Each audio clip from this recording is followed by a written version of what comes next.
You know, they say in the Middle East, a single spark can ignite a wildfire.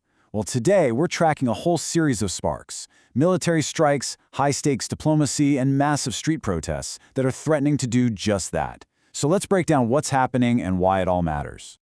Okay, so this is where things get really intense.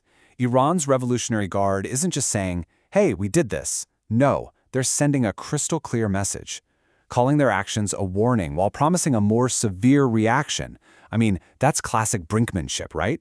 It's a calculated power move, basically testing the waters to see how their adversaries are going to respond. So you're probably asking, how did we even get to this point? Well, it all kicked off with this rapid-fire series of military strikes that just spread across the region, pulling more and more countries into this very, very dangerous stance. I mean, just look at how quickly this all spiraled. Day one, Iran strikes. The very next day, Yemen's Houthi forces fire back. By day three, the fight is right back on Iranian soil. We are not talking about a small skirmish here. This is a textbook example of how a regional conflict can just explode into something much, much larger and a whole lot more unpredictable.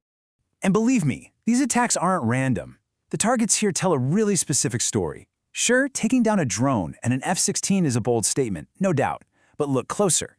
Hitting a surveillance plane in Saudi Arabia and a drone in Kuwait, they're making a direct attempt to poke holes in the U.S.'s eyes and ears in the region. And the American response? Well, it looks like it could be shifting in a major way, from the air to the ground. We're hearing reports that the Pentagon has actually started planning for a prolonged ground war, maybe even using special forces to hit strategic Iranian locations like Karachi Island. This would be a massive and very serious escalation. But hold on, it's not all about military moves. As everything is heating up on the ground, there's this absolute flurry of diplomatic activity going on behind the scenes. The whole focus is shifting from missiles to meetings. And suddenly, Islamabad is the center of the diplomatic world. You've got top diplomats from Saudi Arabia, Egypt, and Turkey all flying in for these emergency talks. This is not just a photo op. This is a desperate search for an off-ramp before this whole conflict goes right over a cliff. And get this, it looks like these talks are already getting somewhere. Iran allowing 20 more Pakistani ships to pass through the Strait of Hormuz.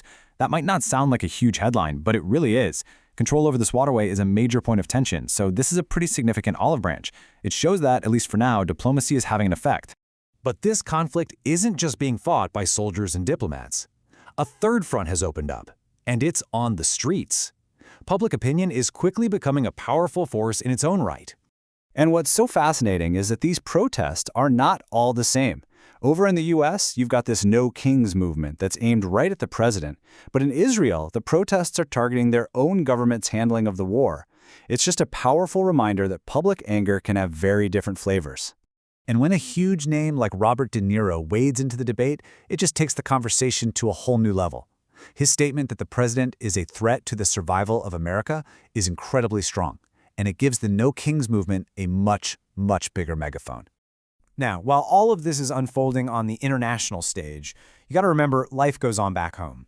So let's take a quick look at what else is making news in Pakistan, where our source broadcast is from.